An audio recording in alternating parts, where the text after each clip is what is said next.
ഇറാന് ഈ യുദ്ധം മാസങ്ങളോളം നീട്ടിക്കൊണ്ടുപോകാൻ കഴിയുമെന്നാണ് ഇപ്പോൾ UK ആസ്ഥാനമായിട്ടുള്ള ഒരു ഗവേഷണ വിഭാഗം, അതായത് ഗവേഷണ ഗ്രൂപ്പായ സെന്റർ ഫോർ ഇൻഫർമേഷൻ റെസിലൻസും ഒപ്പം മറ്റ് വിദഗ്ധരും പറയുന്നത്. അതിന് കാരണമായി അവർ പറയുന്നത് ഇറാന്റെ പക്കൽ 10,000-കണക്കിന് ഡ്രോണുകളുണ്ട്.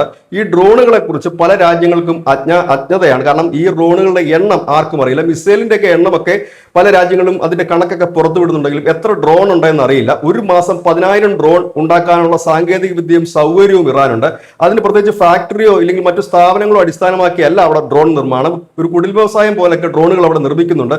അതുകൊണ്ട് തന്നെ ഈ ഡ്രോണുകളുടെ ശേഖരം എവിടെയാണെന്നോ എത്രയുണ്ടെന്നോ യാതൊരു വിവരവും മറ്റുള്ളവർക്കില്ല. അത്തരം ഡ്രോണുകൾ ഉപയോഗിച്ചുകൊണ്ട് കുറഞ്ഞ പക്ഷം ഇറാന് മാസങ്ങളോളം ഹോർമിസ് കടലിടുക്കിൽ ആക്രമണം നടത്താൻ കഴിയും. കാരണം ഇറാന്റെ അധികാര പരിധിയിലുള്ള ഒരു ചെറിയ കടലിടുക്കാണ്. ലോകത്തിന്റെ മുഴുവൻ വ്യാപാരത്തിന്റെ കേന്ദ്ര ബിന്ദുവാണ് ഹോർമിസ് കടലിടുക്ക്. അതുവഴി പോകുന്ന കപ്പലുകൾക്ക് നേരെ ആക്രമണം ഉണ്ടായാൽ സ്വാഭാവികമായി തന്നെ കപ്പലുകൾ ആ പാത ഉപേക്ഷിക്കാനുള്ള സാധ്യതകൾ വളരെ കൂടുതലാണ്. വാണിജ്യ കപ്പലുകൾ പിന്നെ ആ വഴി വരാൻ സാധ്യതകൾ ഒട്ടുമില്ല. നമുക്കറിയാം, ചെങ്കടലിൽ ഹൂത്തികൾ ആക്രമണം തുടങ്ങിയതിനു ശേഷം ഒരുപാട് രാജ്യങ്ങൾ ആ റൂട്ട് തന്നെ വേണ്ടെന്ന് വെക്കുന്ന ഒരു സാഹചര്യം ഉണ്ടായി. അത്തരത്തിൽ ഈ റൂട്ട് തന്നെ, ഹോർമിസിന്റെ റൂട്ട് തന്നെ വേണ്ട എന്ന് വെച്ച് പലരും പോകാനുള്ള സാധ്യതയുണ്ട്. ഇത് തന്നെയാണ് ഇറാൻ കണക്ക് കൂട്ടുന്നത്. ഇത്തരം ആക്രമണങ്ങൾ ദീർഘകാലം നീട്ടിക്കൊണ്ടുപോകാൻ ഇറാന് കഴിയും എന്നുള്ളതാണ് ഇപ്പോൾ പുറത്തു വരുന്ന വിവരം. ഇതിനായിട്ട് അവരെ ചൈനയും സഹായിക്കുന്നുണ്ട്. നിലവിൽ ഇപ്പോൾ ഈ ഡ്രോണുകൾക്ക് സാങ്കേതിക സഹായങ്ങളും ഹാർഡ്വെയറും നൽകുന്നത് ചൈനയാണ് എന്നൊരു വിവരം കൂടി പുറത്തു വരുന്നു. നിലവിൽ ഇറാന്റെ മിസൈൽ ശേഖരം 2,500 തൊട്ട് 6,000 വരെ മിസൈൽ ശേഖരം ഉണ്ട് എന്നൊക്കെയുള്ള കണക്കുകൾ പുറത്തു വരുമ്പോഴും ഡ്രോണുകൾ എത്രയുണ്ട് എന്ന്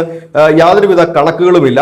മിഡിൽ ഈസ്റ്റിലെ രാജ്യങ്ങളുടെ തീരപ്രദേശങ്ങൾ സ്ഥിതി ചെയ്യുന്ന ഈ ജല ശുദ്ധീകരണ പ്ലാന്റുകൾ തകർക്കാൻ ശേഷിയുള്ള ഡ്രോണുകൾ ഇറാന്റെ പക്കലുണ്ട്. സൂയിസൈഡ് ഡ്രോണുകൾ ഉണ്ട് എന്നൊക്കെ ഉള്ള വാർത്തകൾ പുറത്തു വരുന്ന സാഹചര്യത്തിലാണ് ഇത്തരം ആക്രമണങ്ങളിലൂടെ ഈ ഹോർമിസ് കടലെടുക്കും ഭാഗങ്ങളിലുമൊക്കെ ഇറാൻ ഇടയ്ക്കിടയ്ക്ക് ആക്രമണങ്ങൾ നടത്തി അവിടെ ഒരു അനിശ്ചിതത്വം ഉണ്ടാക്കും, ഒരു സംഘർഷാവസ്ഥ നീട്ടിക്കൊണ്ടുപോകാൻ അവർക്ക് കഴിയുമെന്ന് നമ്മൾ കണ്ടതാണ്. ഈ മിഡിൽ ഈസ്റ്റിലടക്കം ഇറാൻ ഡ്രോണുകൾ ഉപയോഗിച്ചുള്ള ആക്രമണമാണ് കൂടുതൽ നടത്തിയത്. മിസൈലുകൾ ഉപയോഗിച്ചുള്ള ആക്രമണത്തിന്റെ ഒരു 10 ഇരട്ടിയോളം ഡ്രോണുകൾ ഉപയോഗിച്ചുള്ള ആക്രമണമാണ് നടത്തിയത്. അതുകൊണ്ട് തന്നെ ഈ ഡ്രോൺ ശേഖരം വളരെ വലുതാണ് എന്നാണ് ഇപ്പോൾ വിദേശത്തുള്ള യുദ്ധകാര്യ വിദഗ്ധരും ഒപ്പം തന്നെ ഈ പറയുന്ന സെന്റർ ഫോർ ഇൻഫർമേഷൻ റെസിലിയൻസും പറയുന്നത്. News desk news India Malayalam.